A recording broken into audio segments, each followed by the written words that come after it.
আর এবারে রাজ্যের খবর, বৃষ্টি কমলেও এখনো জলমগ্ন বেলুর ইএসআই হাসপাতাল। হাসপাতাল চত্বর ও পার্শ্ববর্তী এলাকা এখনো জলমগ্ন রয়েছে। হাসপাতাল চত্বরে ঘুরে বেড়াচ্ছে বিষধর সাপ। দেখুন হাসপাতালের ছবি আপনাদের দেখাচ্ছি। হাসপাতাল চত্বরে বিষধর সাপ ঘুরছে, সেই ছবিও ধরা পড়েছে আমাদের ক্যামেরায়।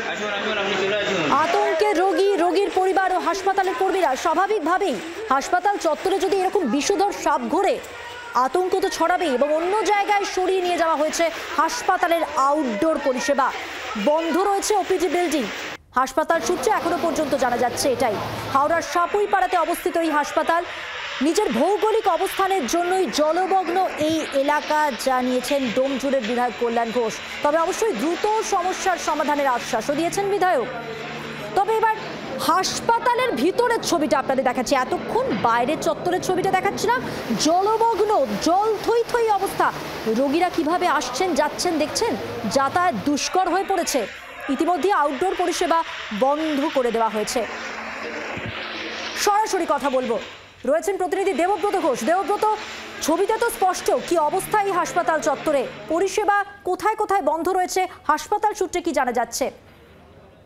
দেখো, সাকুইপাড়া অঞ্চলে এই বেলুর ইএসআই হাসপাতাল, এবং এখানে অল্প বৃষ্টিতেই জল জমে যায়। এবারে যে একটানা বৃষ্টি হয়েছে তার ফলে কিন্তু আরো মারাত্মক অবস্থা, এবং এখানকার যারা রোগীর আত্মীয়রা আসছেন এখানে চিকিৎসার জন্য, তারা কিন্তু যথেষ্টই দুর্ভোগের মধ্যে পড়ছেন। শুধু তাই নয়, এখানকার চিকিৎসা কর্মী প্রত্যেকেই সমস্যার মধ্যে রয়েছেন। এক হাঁটু জল হয়ে গিয়েছিল এই হাসপাতালে। এখন কিছুটা জল কমলেও কিন্তু বিক্ষিপ্ত বৃষ্টির জেরে এখনো পর্যন্ত জলমগ্ন এই হাসপাতালের বাইরে এবং ভেতরে। আউটডোর পরিষেবা যেখানে হতো সেখান থেকে অন্যত্র নিয়ে যাওয়া হয়েছে। এবং সব থেকে যেটা ভয়ের বিষয় সেটা হচ্ছে হাসপাতাল চত্বরে ঘুরে বেড়াচ্ছে সাপ। চন্দ্রবড়ার মতো বিষাক্ত সাপ হাসপাতালের মধ্যে রয়েছে, বিষধর সাপ রয়েছে, এমনটাই কিন্তু জানাচ্ছেন এখানকার কর্মীরা। এবং তারা গামবুট পরে এই হাসপাতালে তাদেরকে চলাফেরা করতে হচ্ছে। এবং এই বৃষ্টির জলের সাথে একেবারে পানা চলে এসছে, যে পুকুরের পানা, তার ফলে সেই পানার নিচেও সাপ রয়েছে। অর্থাৎ তারা যে একটা আতঙ্কের মধ্যে রয়েছেন, রোগীর আত্মীয়রা, চিকিৎসকেরা, চিকিৎসা কর্মীরা, এমনটাই কিন্তু জানা যাচ্ছে এবং প্রত্যেকে সেই কথা জানিয়েছেন। এবং এই যে দুর্দশার কথা সাধারণ মানুষ তারা যেটা জানাচ্ছেন সেটা কিন্তু দীর্ঘদিনের সমস্যা। এবং এখানকার বিধায়ক, ডোমজুড়ের বিধায়ক কল্যাণ ঘোষ, তিনি যেটা জানাচ্ছেন যে এখানে যে এই জায়গাটার ভৌগোলিক চরিত্রটা অনেকটা বাটির মতো, অর্থাৎ অল্প বৃষ্টিতেই এখানে জল জমে যায়, একেবারে নিচু এলাকা সাপুইপাড়া। তার জন্য কিন্তু তারা বেশ কয়েকটি পরিকল্পনা তারা নিয়েছেন।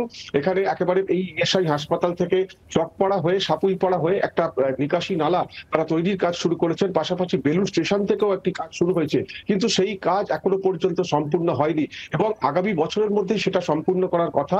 কিন্তু সেটা যদি না হয় তাহলে যে এই অবস্থা আবারও দেখা যাবে সেটা নিঃসন্দেহে বলা যায়। তবে একেবারেই বলা যায় যে এই বেলুর ইএসআই হাসপাতাল, সেখানে যে ছবি ধরা পড়ছে তাতে দেখা যাচ্ছে যে সাপ ঘুরে বেড়াচ্ছে, একটা আতঙ্কের পরিবেশ সবার মধ্যে, এবং অনেকটাই জল জমে রয়েছে।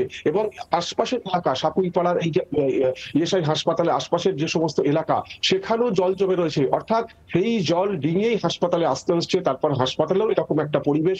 সব মিলিয়ে যথেষ্টই দুর্ভোগের মধ্যে পড়েছেন সবাই। একদমই, দুর্ভোগের ছবিটাও স্পষ্ট আমাদের সামনে। আপাতত ধন্যবাদ তোমাকে। আর এবার শোনাবো আপনাদের ডোমজুড়ের বিধায়ক কল্যাণ ঘোষ, তিনি কি জানিয়েছেন।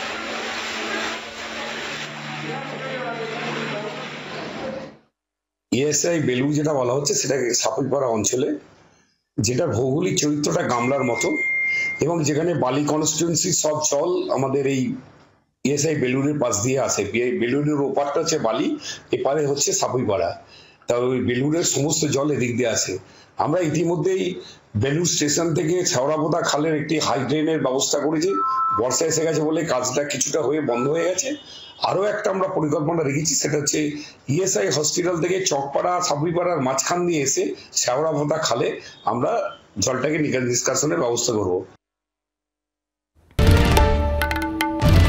বাংলার আওয়াজ, বাঙালির আবেগ, জি 24 ঘন্টা।